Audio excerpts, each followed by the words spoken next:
Kingdom Hearts is one of my all-time favorite games. I love it so much that I've got a Paupu fruit tattoo and a cat named Kairi. But you don't care about any of that, you're here for the magic sounds. I've been interested in improving my magic sound design, so I challenged myself to redesign the iconic title screen logo for Kingdom Hearts 2. Here's what I ended up with.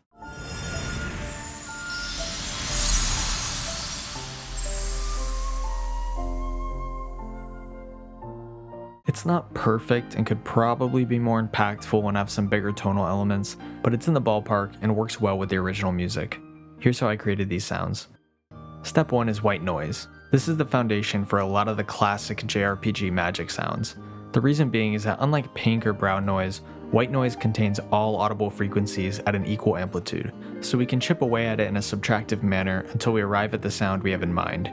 My goal is to first create several different whoosh presets that I can base my design around. It's totally up to you, but I suggest sticking to either one synth or at most only a handful of different ones. For this tutorial, I stuck with Phase Plant by Kilohertz. By utilizing a consistent set of tools, the resulting sounds tend to be more cohesive amongst each other. The added benefit is that once you've designed these presets, you have a one-stop shop for recalling them at any time in the future. Here in Phase Plant, I've built out a few custom presets where I'm heavily filtering, frequency shifting, and reverberating white noise with some light flanging. By assigning modulators to various filters with different slopes and cutoff frequencies, you can quickly add a lot of whooshy movement to patches. I tend to just go crazy triggering MIDI notes across a few different octaves to see which root notes produce the most interesting results. Using Global Sampler, I'll then drag in some of my favorite takes and begin editing them. I usually aim to create a palette of anywhere from 20 to 50 sound effects that I can later process and arrange in my session. Using this palette-based approach will root your sounds in the same universe. Otherwise, you run the risk of your final design reading as a collection of sounds rather than one cohesive sound.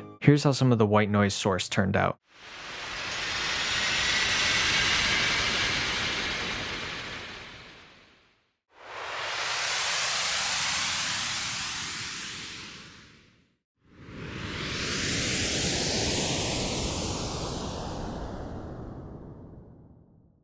Next is step 2, tonal elements. While these can be sourced from a variety of objects, I found that processing the sounds of glass, bells, and wind chimes is a good starting point. Musical instruments like marimbas and xylophones also tend to work well in this style, but it's important to avoid making your sounds too tonal, otherwise the sound design has potential to conflict with any music that might accompany this scene. If you're really feeling bold, you can methodically design all your tonal sounds to be in the same key as the music of your project. For the sake of this redesign, I initially triggered all tonal layers in C major. This key sounds bright and positive to my ears and just aligns well with the overall art direction of Kingdom Hearts. However, along the way, I did a ton of pitch and frequency shifting, so I'm sure I strayed outside of that scale when creating my final assets. Either way, it acted as a helpful guide for keeping everything consistent in the early stages of designing the source. When it comes to effects processing, I found that less is more. Being too heavy-handed with modulation-based effects like chorusing or flanging can quickly take away from the organic timbre of the sound and push it more into the sci-fi realm. I hope it goes without saying, but there are no rules with any of this stuff. You may produce some great results with a crazy chain of effects that I never thought of, and I actively encourage you to give it a try for yourself. But ultimately, here's what effects worked for me. Frequency shifting to alter the harmonics, saturation to distort the harmonics and add presence without harshness, bit crushing to add some aliasing artifacts that give the sounds a retro feel, and finally, phasing and filter sweeps to add movement. You can get some great results by modulating parameters with an audio follower or an LFO to randomize the effect each time. Reverb can also give you some added shimmer, while delay effects will exaggerate the sense of depth. I'll then take the same sandbox approach previously mentioned, where I trigger the patch via MIDI across a few different octaves and then begin grabbing my favorite sections. Here's some of the tonal sounds I made.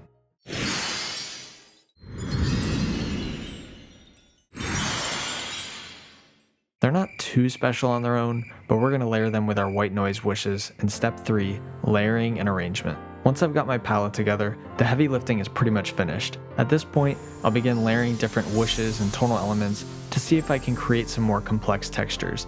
Along the way, I'll constantly experiment with pitch shifting, adjusting the playback rate, reversing the sounds, or even resampling whatever I'm working on to then continue processing further. I like to keep individual layers of my design nested within folder tracks as often as possible. This helps me to manage whatever mess I'm making along the way, while also gluing multiple tracks together using group processing. Once everything is arranged and synced up to picture, it's time for step 4, mixing. The mixing process is a huge rabbit hole, so for the sake of this video, I won't be diving too deeply into it, but when mixing bright magic textures like this, it's important to mention that we'll need to tame any harsh resonances in the upper mid-range and treble. As our layers pile up onto one another, the sum of that voltage often creates these shrill resonances that will flashbang your ears if you're not careful. Those sharp frequencies can live anywhere between 1 and 12 kilohertz, though it totally depends on your source content. Sometimes they're higher, sometimes they're slightly lower in the mid-range. I found that if you frequency shift your sounds too high, you can get buildups above 4 kHz that are really piercing to the ear. Definitely something to be mindful of. De-essers, multiband compressors, and dynamic EQs can help rectify these issues, but don't be afraid to use a static EQ to notch out any frequencies that really stick out. Despite my earlier advice about avoiding being too heavy-handed, sometimes you have to be. Again, there are no rules to any of this, these are just suggestions. Trust your ears above all else, even if what you're looking at on the spectrogram looks crazy and way over the top. As Andrew Sheps would say, the only thing that matters is what comes out of the speakers. Now again, for reference, I'll replay the final sound I arrived at, first without music and then with music, so you can hear how the two mesh together and create something closer to what you might hear in game.